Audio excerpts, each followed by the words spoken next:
ามการรายงานข่าวจากเข่งไซสมบูรณ์ให้ฮู้ว่าในวันที่30 กันยายน 2025ท่านโพยคำหุงบุญยวงเจ้าเข่งไซสมบูรณ์พร้อมด้วยคณะได้เคลื่อนไหวติดตามเบิงสภาพความเสียหายจากพายุบัวลอยพัดผ่านบ้านโกไฮเมืองอนุวงศ์เฮ็ดให้เฮือนซานของประชาชนได้รับความเสียหายและมีผู้เสียชีวิต3คนตามการบอกเล่าของประชาชนภายในบ้านดังกล่าวให้ฮู้ว่าเวลาเที่ยงคืนของวันที่29 กันยายน 2025ได้เกิดฝนตกหนักเฮ็ดให้น้ำไหลสู่เฮือนประชาชน2หลังและมีผู้เสียชีวิต3คนเส้นทางเปพีบ่สามารถสัญจรไปมาได้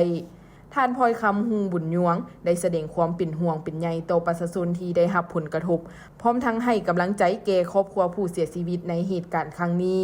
ท่านได้เน้นให้ภาคส่วนที่เกี่ยวข้องโดยเฉพาะคณะกรรมการคุ้มครองภัยพิบัติขั้นแข็งจึงฮีบฮอดสรุปรายงานผลเสียหายให้ขั้นศูนย์กลางรับรู้พร้อมทั้งให้ความช่วยเหลือเบื้องต้นแก่ผู้ประสบภัยและครอบครัวที่มีผู้เสียชีวิตพร้อมนี้ท่านยังได้มอบเงิน5 ล้านกีบให้คณะกรรมการคุ้มครองภัยพิบัติขั้นเมืองเพื่อช่วยเหลือเบื้องต้น